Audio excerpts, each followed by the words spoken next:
If you search for African-United States relations, the first country you will see is Ghana, followed by Nigeria, Liberia, and Ethiopia. But now, Ghana is slowly shifting away from that position as it deepens ties with the new global giant China. This move could reshape its future, from classrooms to construction sites. China's presence in Ghana is growing. But the question is, what is driving this partnership? And what does it mean for everyday Ghanaian like you and I? Let's dive in. But before we start, don't forget to like and subscribe to the channel for more videos like this. In fact, according to our analytics, over 80% of our viewers have been subscribed. So, what are you waiting for? Please subscribe and let us grow together. It's free. Thank you. Now let's dive into it.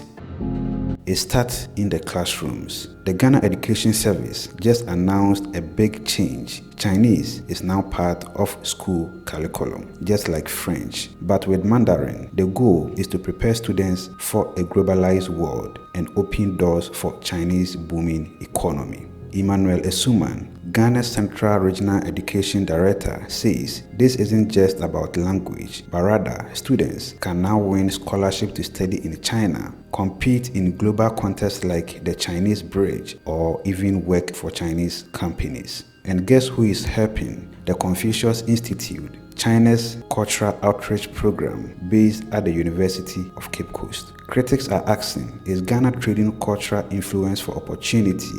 But for many students, learning Chinese equal to jobs, and Ghana is betting big on that equation. Now let's hit the road. Ghana's highways are getting a Chinese-powered upgrade. Road Minister Honorable Kwame Abuja recently met with Chinese ambassador to Ghana, Tong Defa, to discuss smarter roads, new technology, and fixing crumbling infrastructure. So what exactly is smart highway? Think solar-powered light, sensor-to-motion traffic, and durable materials. China is building this type of roads worldwide, and Ghana wants in. But this isn't charity. Chinese companies often fund and build these projects, creating jobs, but also adding debt. For Ghana, where bad road costs the country millions of dollars every year, this partnership is a lifeline. And for China, it gains a strong foothold in Africa's thriving market. Another Ghana-China partnership is shaping the future of engineering. Top students at the Kumasi Technical University are packing their bags for China. Thanks to a new exchange program, they will study mechanical engineering, building technology,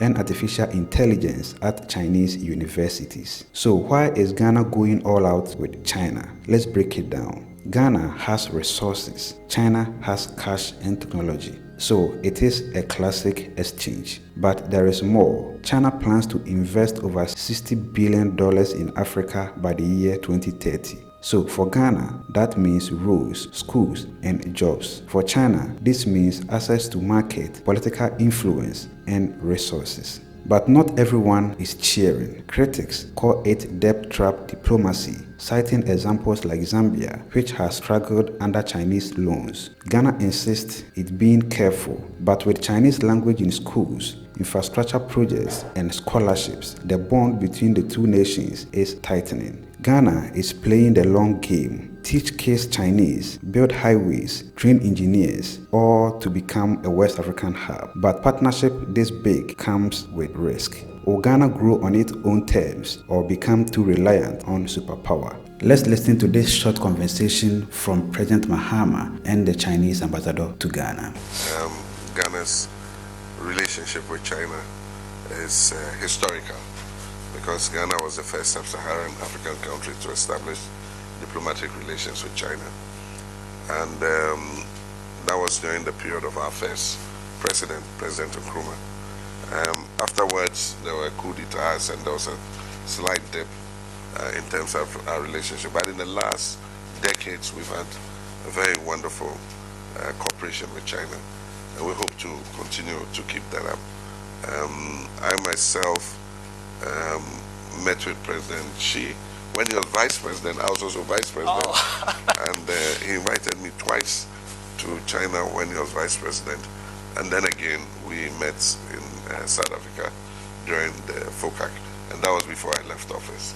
Since then, this government has continued that relationship, We know the cooperation with Sino Hydro on the various projects that were being implemented across the country.